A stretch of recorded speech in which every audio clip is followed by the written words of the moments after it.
So far, this was probably the most vibrant and rich session of ideas. Internally at Facebook/Meta, we did. Today, we're going to talk about how festivals impact community building and what community builders have sort of done so far, in terms of some of the campaigns that they've done, some of the learnings that they can share with each other. And as usual, I'll also start off with some of the learnings that we've seen, not only for us, but also from some of the other communities. My name is Nipun Goyal. I am the founder and CEO of LikeMinds. LikeMinds is the organization that helps businesses to go into to power very quick community features into their existing apps. And one of the initiative that LikeMinds is powering is Community Hood, which is the the community side of our organization. We feel that while we are a SaaS platform, but it's very, very important given our ecosystem being so early, not only in India but globally, to have something which is community led in the community industry. And we don't see a lot of people doing that at the scale it should be. So we took that initiative, and some of the people have been really, really kind to us. Some of those I'll introduce you later, to sort of evangelize this community and help us with different events that we do. So yeah, without taking a lot of time, I'll just start. So like I said, there is a very, very strong correlation between festivals and communities. Not only in online communities, we've all seen that happening in offline. Generally, a very, very strong correlation between festivals in offline community to an online community is rituals. Festivals are themed and repeat occurrences which are celebrated by a community, and it helps you create belonging and promotes unity. And there are different ways that brands can leverage. I think very, very structural aspects of festivals that can be applied to any community meetup. Like I said, the recurring events is something that is very, very common in all the festivals. Emergence of a connected community, it helps you break the monotony.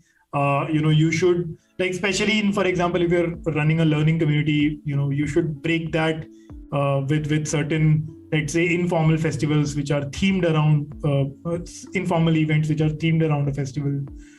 It creates a human connection which is beyond the common sort of goal for the community. So for example, here we're all sort of trying to learn community building, but for our Holi pre-Holi networking event, we didn't talk community building a lot. We just played games with each other. Then it creates a lot of fun, which is very interesting for communities to have a culture. It brings in collective participation.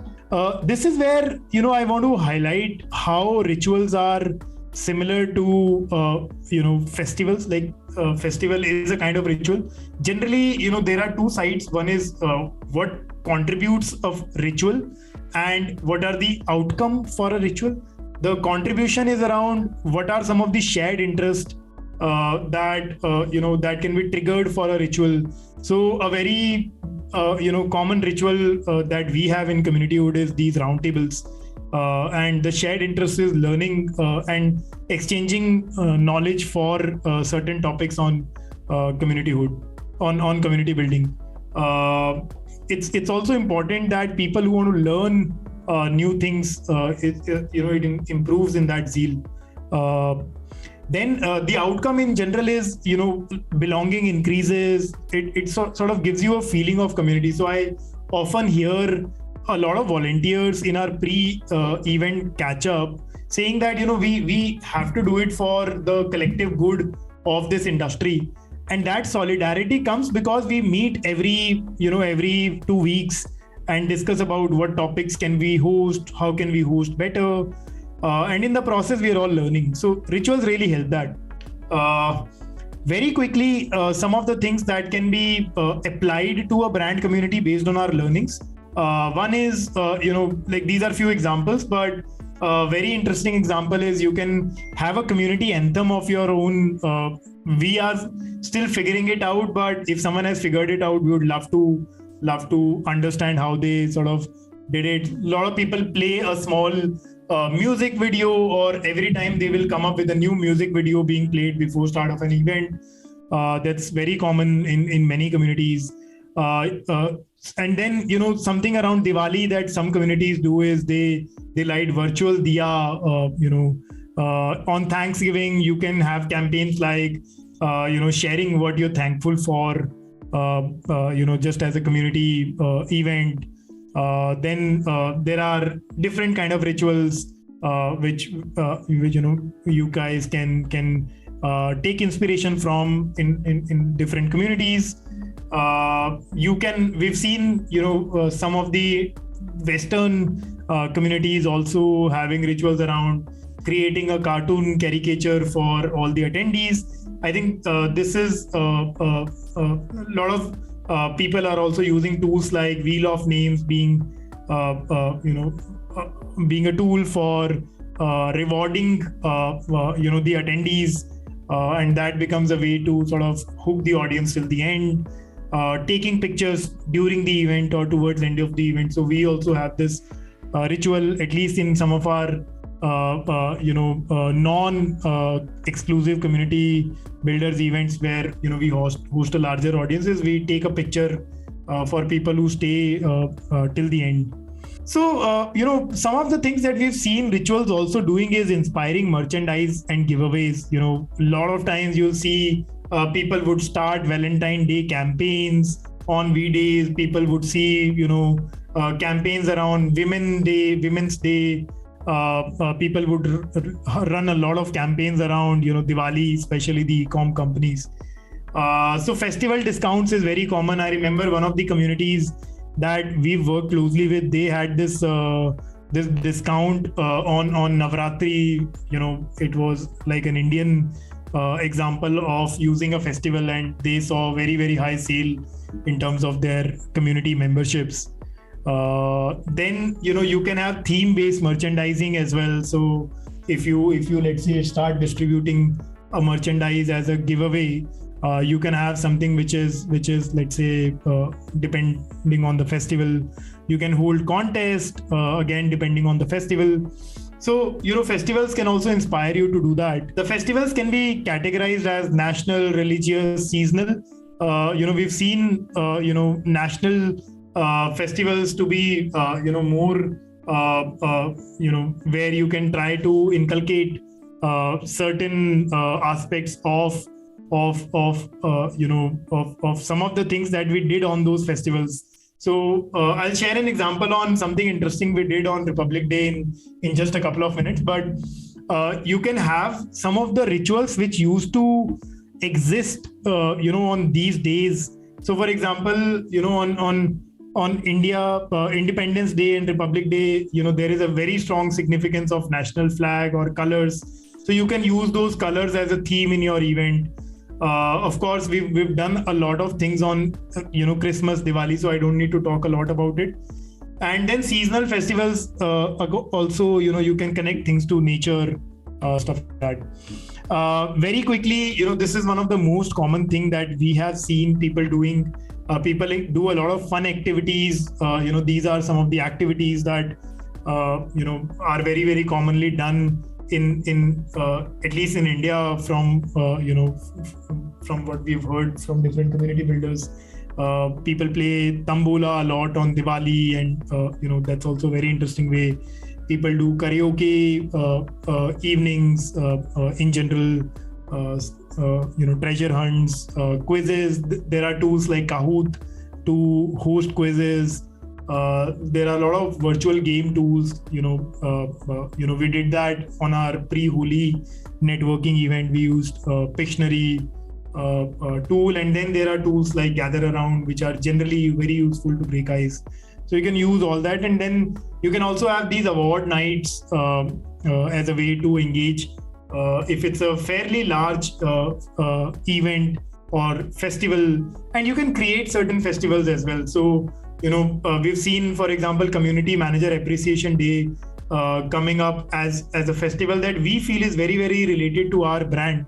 So we try to create a lot of activities and stuff. And so an example for what CMX did, in this year, they hosted the CMX Awards on Community Manager Appreciation Day. So you can also create your own festivals and have larger events around those festivals. So this is an example of what. So we were actually thinking what to do on Holi with Community Hood, and we came up with a lot of ideas. And these are some of the ideas. We could have like virtual Antakshari with a twist of Holi, where people would sing songs around Holi. We could have an online dance party. We could have a virtual art contest focused on Holi. Similarly, treasure hunts. You could have a Holi throwback photograph. If let's say if you're running a Slack community or a Discord community, you don't even need to have an event. You can just create a small space for them and ask them to share these throwback photographs. So we've done that sometime in past in some of the communities we used to help with. You can have a Holi quiz on tools like Kahoot. So we thought of all this, but eventually decided to have a very simple Pictionary and gather around, because our community is still very, very young and very early, and it's still like it has grown fairly large, for an age of community that we have today. So we already have close to 700 members. So we thought it's better to have like a more gather around kind of icebreaker, and we followed it up with Pictionary. But we would love to have something like this in maybe some other festival. One other thing that we've implemented ourselves, and we didn't do it in Community Hood, but in our internal team. So we were thinking what to do. We have these monthly events, and our one of the January monthly event was colliding somewhere close to Republic Day, and we thought let's do something similar, like something on Republic Day, which is fun. So we actually went back in our old school days where there was a parade on Republic Day, right? And people, like if you guys remember, we all had, at least me and some of my other teammates said that we had these different houses in which parades used to happen in school. So there was red house, there was green house, there was blue house, there was yellow house. And we used that as a theme, and we created a mini Olympics between different team members.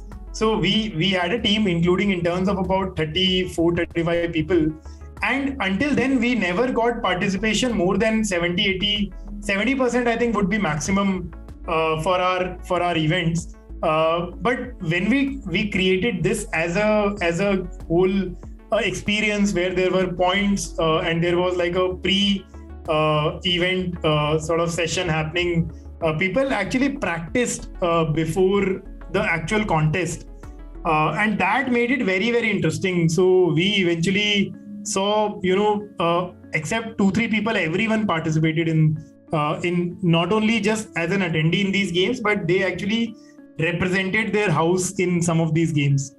So this is one example where it's not something where people play, let's say, a board game, but we actually took inspiration from the festival and use some of the existing ritual to make something very interesting and engaging for our internal team, and we see that as a community as well. Helping us will be the volunteers, our awesome volunteers who have helped us so far. The usual suspects, Vineet and Manohar, I'm sure all of you know by now. They've been very, very consistently coming and showing up and helping us conduct these roundtables. Saurav has also been coming for last 2-3 roundtables. Saurav is head of community relations for Learn for Cause. Vineet and Manohar, I'll skip your intros because I think by now everyone knows, but if not, do check them out on LinkedIn. They're doing really great work. Then there is Nirav. Nirav is also fairly consistent. He is founder of Brandfluencers community. Recently started his own school of solopreneurs as well. Ruchi, our old-time volunteer, took a break, came back again. Very, very glad to have her back. She's founder of Hen, which is her entrepreneurial network. She's a community builder, building communities for almost like 10 years now. Pratiksha also, she's someone who has been fairly consistent. She's founder of 3 communities, primarily on Facebook, where she has more than 1.5 lakh members. The niche that she is focusing on is parenting, and if you want to like learn anything around parenting communities, she'll be your go-to person. So let's start with you guys only, Vineet. Do you want to have someone else, along with you from your table who can share the top learnings? Avani. Okay, we'll have Avani. Yeah, because she has things at Facebook. I mean, come on, I am nowhere out there where these guys have, done things globally to engage with community members around the globe and with all the efforts. Yeah, I'm sure. But Vineet, today you are the moderator, so you have the power. I have the Nipun, story, with great power comes great responsibility. You cannot simply run away from it. But to share something that obviously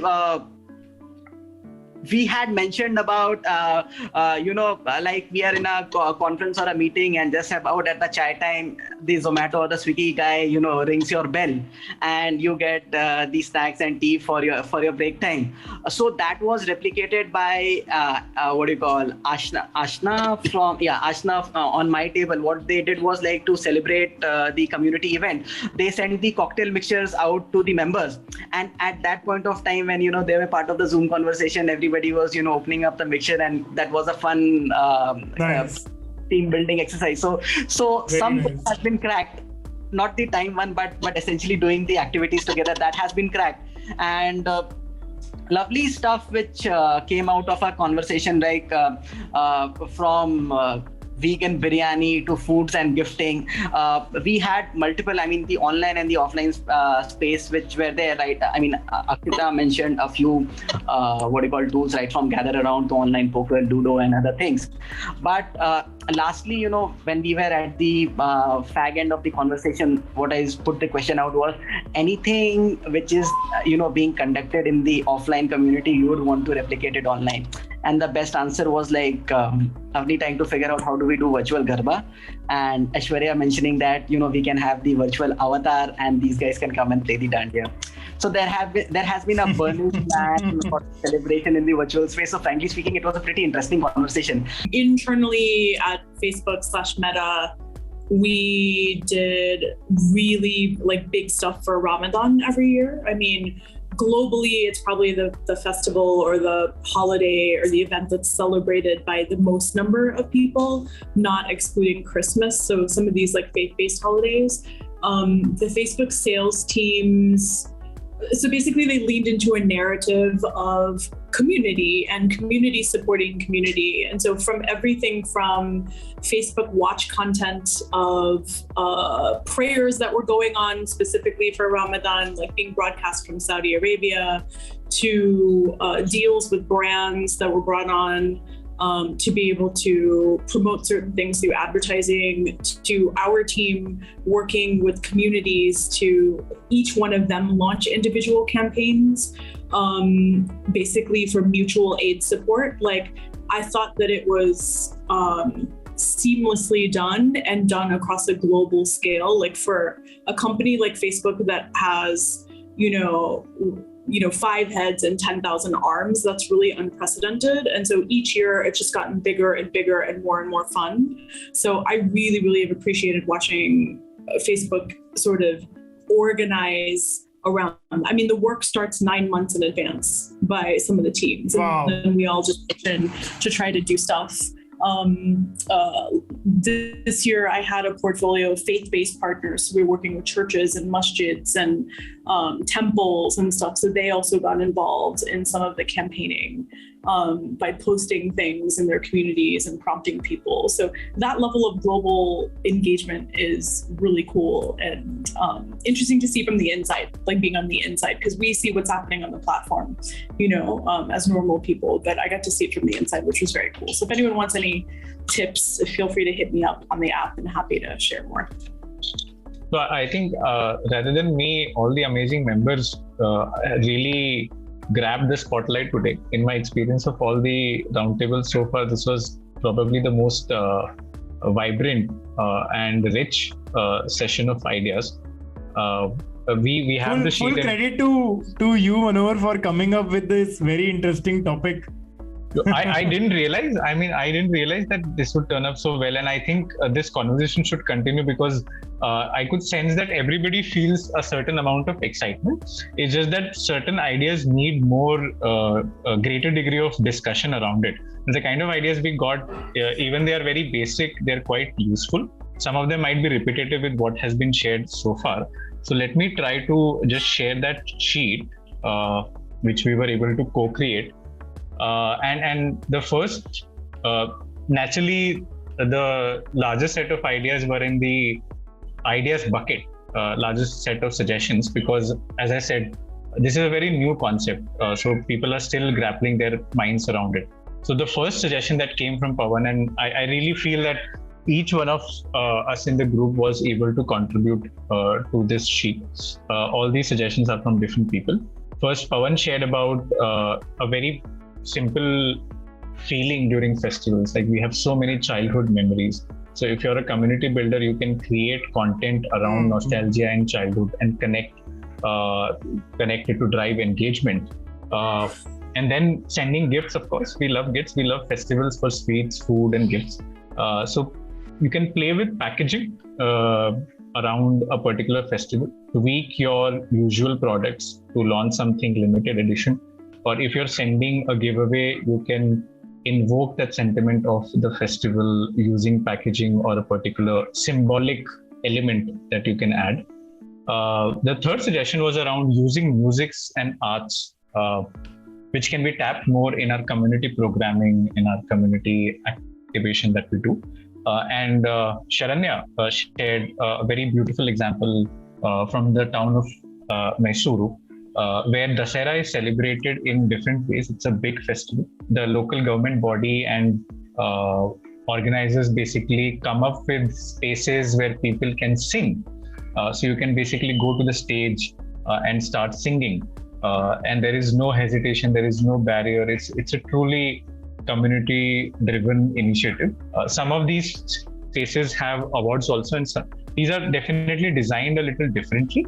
But she was sharing that one of the spaces is a place where you don't need any invitation or you don't need any permission. You can just go onto the stage and start singing. And there are different awards for all these organizers who are doing Dussehra decorations. So these organizers receive different kind of awards, and that becomes a community activity because people work towards those awards together. In an online context, there can be various extrapolations of it, right? Like the cocktails one, which got shared just now. During Diwali, even holding a diya together and then clicking a picture. Very simple rituals, dressing up or choosing your virtual backgrounds, which are inspired from the festivals, that can be done. And this was a very fresh and interesting idea. We couldn't spend more time on it, but somewhere the kind of environment or context we live in these days, especially in urban settings, we are very much disconnected with nature. But the festivals historically have been around festivals. They had a strong relationship with nature. So we can stand out by connecting our activities or engagement around stuff that is related to nature. So in an online setting also, very, very trivial example in that sense, but one of the event organizers, when she used to take vote, she never asked people to drop a yes in the chat. She said, write trees and just drop it in the chat. So I think we have limited tools when it comes to online, but we can play with the words, images, and connect it to the particular theme that is resonating with the members. And the last one was a community chain of books and items, which was a little elaborate plan. But Sharanya shared this that 5-6 years back on WhatsApp, people were receiving forwards of sending certain books to a particular address, and not necessarily knowing that you will also receive a book in return. And she sent a book to somebody, and 90 days later she received a book, and she was confused that I didn't order this book. Where did this come from? She almost forgot that she had sent a book to somebody else. So, and this can be connected to the 6 degrees of connection and other things. But if you do some sort of carry forward activity where one member is sending one thing to somebody else, and that way they get connected with each other, that could be a powerful way of peer interaction. In terms of tactics, digital assets inspired from the festival, delivered in a way that they're very shareable. And I think that is the most important part. If you create something very complex, very difficult, which people cannot participate in, it might be good aesthetically, but it may not drive engagement for you. So create digital assets which are shareable by members. Gather around often comes in our conversations, but here the utility of gather around, which Shelton shared, was playing a YouTube video around that festival or around that conversation and sort of using it as an icebreaker for people to start connecting and being on the same page. And in my experience of doing something similar at 90ml, I used to play a 5 minutes or 3 minutes song or a video while people are joining the Zoom room. What used to happen is people used to naturally comment in the chat room around that video at different time codes. So that way, different people become visible. And also, if somebody has liked something, somebody else gives a +1. So that way they have warmed up to interact better in the later segment of the evening. So playing a video definitely helps. Using hashtags in an interesting way. All of us use hashtags, but using hashtags in an interesting way, where you're giving voice to an underrepresented cause or voice during a festival, can work significantly in your favor. Shreshti, I think, shared about this unique festival in Orissa, which is written as Raja but pronounced as Roja. It's around the menstrual cycle. So if you're talking about women routes, if you're a women first brand, you can look for certain specific rituals and traditions and take a stand to celebrate them, even if they're not already popular, right? So when you take that stand, that brings brand alignment, that brings engagement, and that conveys your mission to all your members and people outside the system. And finally, in case of tech, we couldn't spend enough time, but very interesting ideas like why using songs. So somewhere the group stretched the idea or expanded on the idea of tech, not limited to AI or machine learning, but also using images and viral songs in an interesting way. I'm sure if we talk more on that, there will be more ideas. But so far, this was the range of ideas that came in. One more which sort of occurred to me while listening to others just a while back, is that during 90ml, the brand colors are yellow, right? So I love this cider called mango cider, which is available only at limited places in Bangalore and India. It's a full yellow drink. So I just sent bottles of mango cider to people within Bangalore who have been consistently coming into the platform. No sticker, nothing, but somewhere that connect happens. And these were speakers essentially who had participated in 90ml. And sometime a friend of mine, this was not for a festival, I happened to share that yellow is my favorite color. And in the evening, I get a Amazon parcel with all stupid yellow objects from our daily life, right from a banana to a Britannia biscuit to something else. And I thought this is a fantastic idea.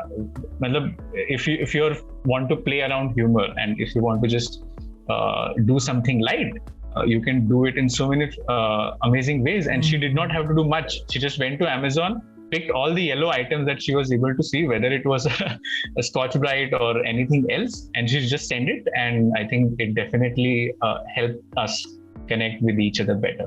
So these are the thoughts from our table, and it was a fun session. I hope you guys implement some of these, maybe not today, but I think the idea was, we learned that how we can think about festivals as a framework and implement them in our community. So I hope you guys implement some of them, and Wish you all the best and see you in our next event. All right. Thank you so much. Bye, guys.